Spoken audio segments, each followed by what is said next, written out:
What's up, everyone? This is Collectors Million here with Collectors Nation.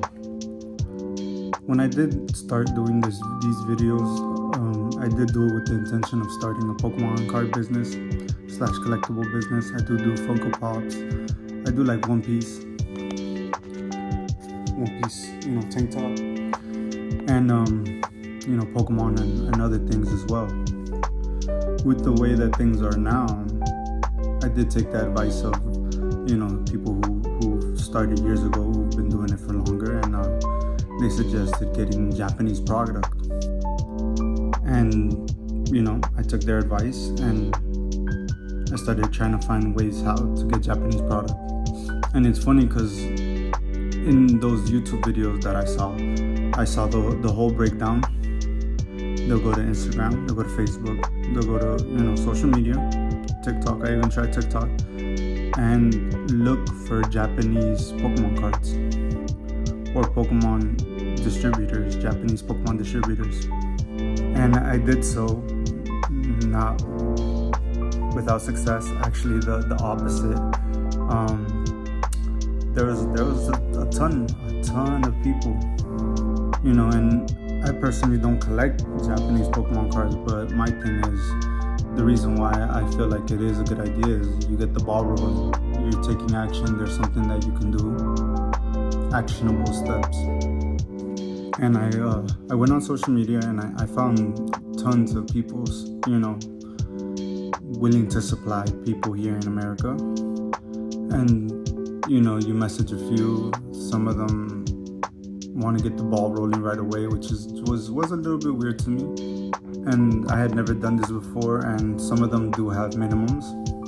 Now, just because they do have a minimum does not mean that they're trying to scam you. Some of them is just not worth their time.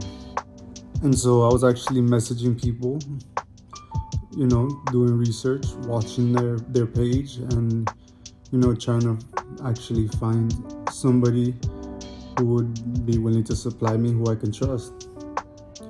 And some of them, it takes some getting used to, because I had never done this before, and you're sending hundreds, maybe even thousands of dollars overseas. Now, it is a big risk. It's a big risk factor in sending money overseas. If you have ever done it, then you know. But if you've never done it, sending money to Japan, they use one of two things. They do use PayPal, goods and services, which does let you distribute any transactions, and you can get your money back, but they do charge you more. Now, I do remind you, this is a business, so every single cost does add up. The distributor I used does charge you 5% more for PayPal, or you can use Wise. And with Wise, you can't dispute the charges. Once it's sent, it's sent. So what really are your options? You can send your money. Remember, this is a business. Pay for the extra security. It is going to cost you more.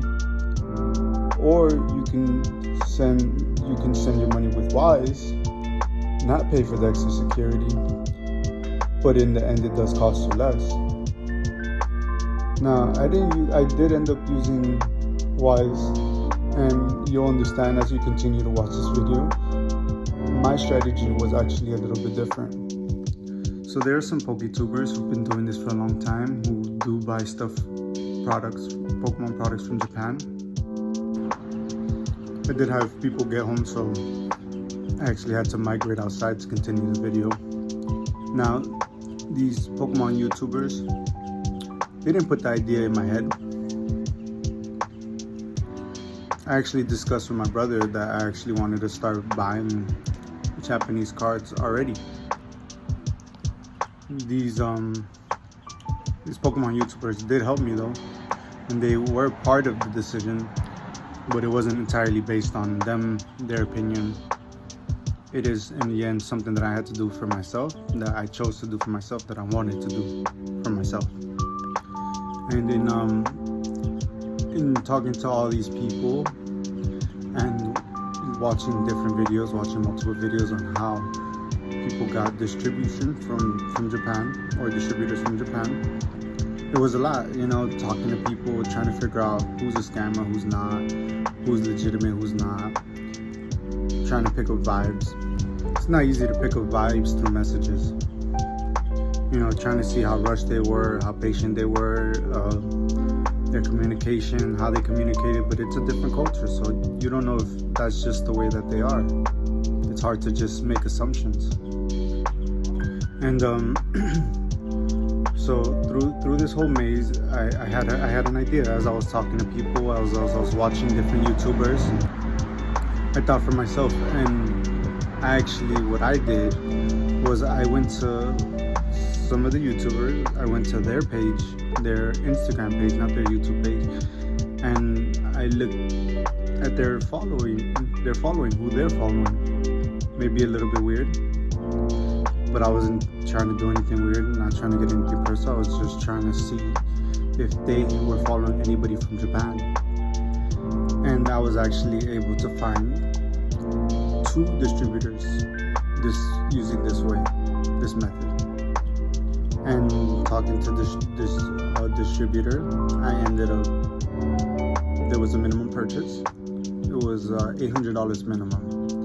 And I made a purchase with them, and I secured my first Japanese order. Again, this is only one order, so I'm not an expert on it, but the way that I did it was a little bit different. I've never seen anybody mention this. Find somebody who you trust, who's doing what you want to do, and try to find out who they're purchasing from. If you want to start a Pokemon business, it's super important to understand that you need a consistent supply of product. The way that the market is, you just starting right now, there's no way that you're going to get distribution. So what are the alternatives and what are your options? I ended up using Wise because I went with my instinct, and I felt that if this person who I find reputable is following this person, they're more likely purchasing from them, and this is a reliable source. Now, my method is not bulletproof, I will tell you that. There are still risks involved, but I feel like it is a lot less risky than messaging 20 random people with no affiliation, no recommendation. Most Pokemon YouTubers will not recommend their source. I will keep that tradition. But if you are trying to secure a Japanese supplier, I feel like this is a great method. If you do use this method from this video, please let me know down in the comments to secure your supplier. Again, this is Collectors Million, here with Collectors Nation. Have a wonderful evening.